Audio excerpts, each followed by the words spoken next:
87. The Phoenix Immortal Prefecture offends heaven and suffers drought. The great sage sun advocates virtue and provides rain. The great ways hidden and deep. How it waxes and wanes.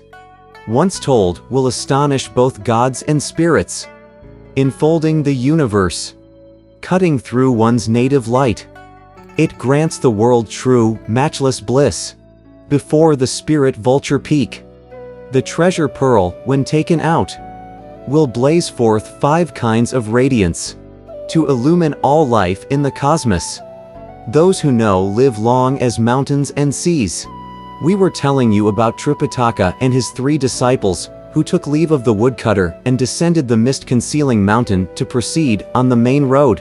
After traveling for several days, they found themselves approaching a city. "Wukong?" said Tripitaka.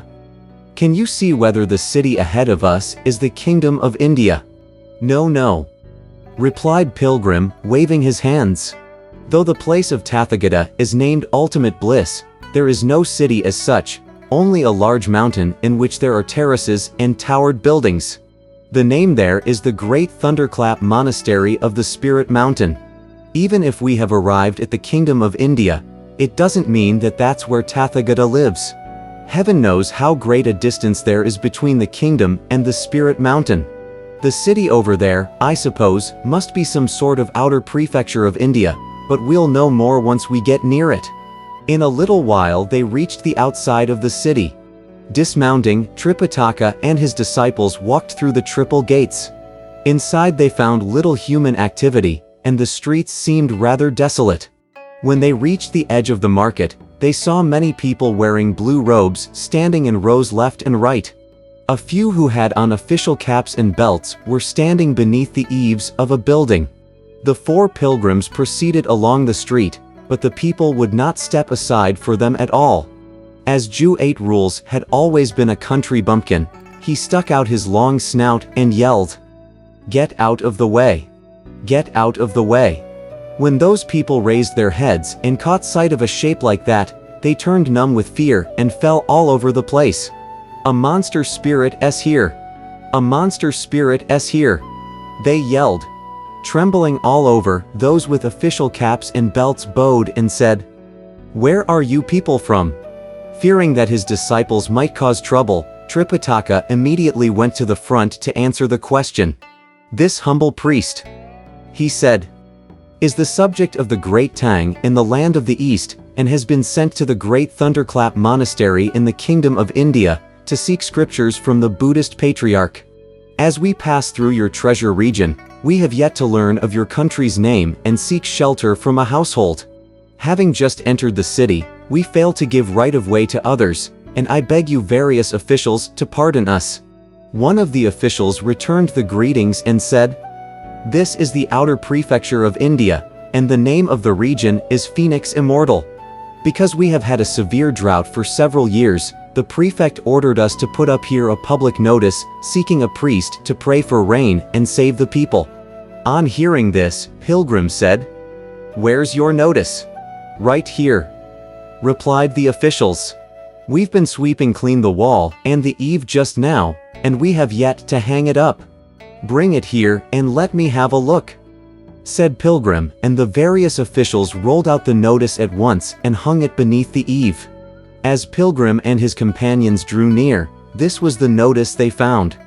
"The prefect Shengguan of the Phoenix Immortal Prefecture in the Great Kingdom of India hereby promulgates a public notice to seek an enlightened master for the performance of a mighty religious deed. Though the territory of our prefecture is spacious, and though both our military and civilians have been affluent, we have suffered drought and famine for several consecutive years. The fields of the people are unplowed, and the military lands are infertile. The rivers have receded and the ditches have dried out. There is neither water in the wells nor liquid in the streams. The wealthy can barely subsist, but the poor can hardly remain alive. A bushel of grain costs 100 gold, while 5 ounces of silver is the price of 1 bundle of wood. A 10-year-old girl is given in exchange for 3 pints of rice, while a 5-year-old boy is taken away at will. Those fearful of the law in the city would pawn their clothes and possessions to preserve themselves, but those abusing the public in the countryside will rob and plunder to save their lives. For this reason we have promulgated this notice to plead with the worthy and wise of all quarters to pray for rain and save the people. Such kindness will be heavily rewarded with the payment of 1,000 gold, and this is a sure promise." After he had read it, Pilgrim asked the various officials, "What does the prefect Shengguan mean?" Shengguan happens to be his surname, and it's also the name of our prefecture. They replied, "But that's quite a rare name," said Pilgrim, chuckling. "So elder brother hasn't gone to school, after all." 8 Rules said, "Don't you know that toward the end of the book of 100 family names, there is the phrase, Shengguan Ouyang, disciples?" Tripitaka said, "Let's stop this idle chatter. Whichever one of you knows how to pray for rain should do so on their behalf in order to bring relief to the populace. This is a most virtuous deed. If you cannot, we should leave and not delay our journey. What's so difficult about praying for rain?" said Pilgrim. "Old Monkey can overturn rivers and seas, alter the course of the planets, topple heaven and upturn a well, belch out fog and cloud, chase down the moon while carrying a mountain, call up the wind and the rain. Which one of these things, in fact, has not been the sport of my youth? There's nothing to marvel at." When the various officials heard what he said, 2 of them quickly went to the prefectural office to report.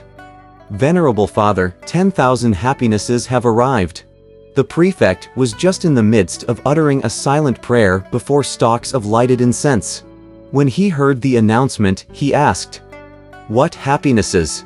One of the officials replied, "Having received the public notice today, we were about to mount it at the entrance of the market when 4 monks arrived. They claimed to be pilgrims sent by the great Tang in the land of the East to seek scriptures from Buddha in the great Thunderclap Monastery of the Kingdom of India. When they saw the notice, they also told us of their ability to pray for rain, and that is why we came especially to report to you." The prefect immediately tidied his clothing and began walking toward the market, not even waiting for carriage or horses to be summoned, in order that he might solicit with great courtesy the help of these priests. When someone on the street announced, "The Venerable Father Prefect has arrived," the crowd stepped aside. As soon as he caught sight of the Tang monk, the prefect started bowing low in the middle of the street, not intimidated at all by the hideous appearances of the monk's disciples. "Your lowly official named Shengguan," he said, "is the prefect of the Phoenix Immortal Prefecture. With burned incense and having ritually cleansed myself, I bow to implore the Master to pray for rain and save the people. I beg the Master to dispense widely his mercy, exercise his magic potency, and answer our needs." Returning his salutation, Tripitaka said, "This is hardly the place for conversation. Allow this humble cleric to reach a monastery or temple, where it'll be easier for us to do what we must do. Let the Master come to our humble residence," said the prefect. "There will be an unsullied area for you to stay."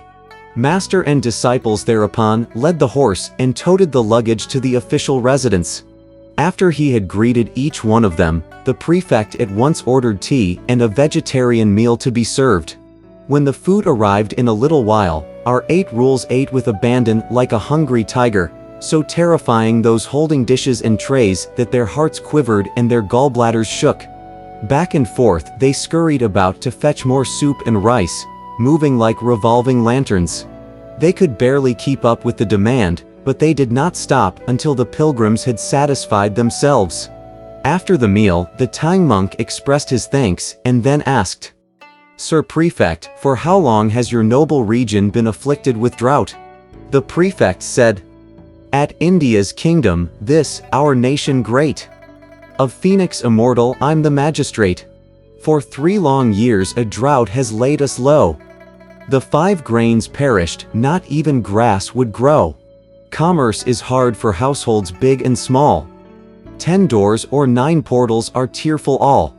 2/3 of us have been by hunger slain, while 1/3 like a wind-blown torch remains. when I this public notice promulgate.